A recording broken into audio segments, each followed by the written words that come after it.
Hey, Mitchell Reichert, CEO of June Group. I'm here with Lauren Newman of Meredith at the Ad Club Women Now conference in beautiful Tribeca, New York City. Lovely to have you. Thanks for having me. It's a pleasure. Tell us about your role at Meredith. So I am the president of the beauty category, so I oversee all brands, all platforms for beauty and CPG advertisers. So how much of it is digital and how much of it is integrated or cross-platform? So my team is cross-platform and integrated, but beauty is a little bit less progressive in its digital innovation. So we've been pushing our advertisers to move in that direction, but it's about 70-30 in terms of their traditional marketing model versus the new digital innovation. Now, correct me, are there more women in fashion, you think, than in other parts of digital publishing? Yes and no. Certainly at the mid-level, yes. At leadership level, you'd be surprised to know that most of the CEOs of the major beauty companies are still men. Is that right? Mm-hmm.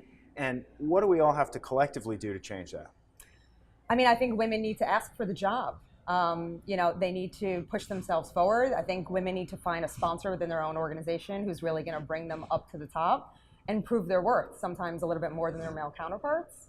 But they certainly need to make it known that they want the job and find the right trajectory to get there. Is that what you've done in your career? It is. Yeah, I've told every single one of my male bosses that your job's the one I want. Nice. That must make them feel pretty comfortable. Yeah, it's an interesting conversation. I think you figure out the ones that are excited to hear that and want to see you get there, and then you also see the ones who are threatened by it, and you have to figure out which one it is that you need to play to.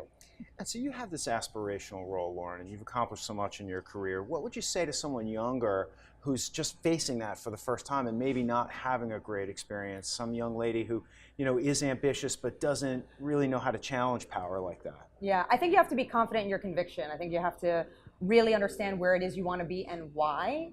Do you want to be in the C-suite just for the title itself, or is there something that you feel like you bring of value to that position that you want to underscore? And I think so having that true point of view that you can articulate to the powers that be is going to make all the difference. So you're coming to them, if I'm hearing you correctly, as an individual, not as a woman. I'm not getting this because of my gender. Correct. I deserve it for X, Y, and Z. Yes, 100%. I mean, you have to be strategic. You have to understand the bottom line. You have to know how to deliver results. Period, end of story, whether you're male or female. But I think also having a distinct point of view on what you're going to bring to that office is really important. And what advice do you have when it goes wrong? So you make a mistake, you don't do it so well. I think I hear all the time that women feel like they're unfairly judged. They're seen, if a man behaved that way, it would be seen as ambitious. Women are sometimes seen as being pushy. Or how do you deal with all that? Well, I think if you actually make a mistake, admit it and talk about how you're going to course correct for the future. It's okay to own up to it. In fact, most people expect that you will.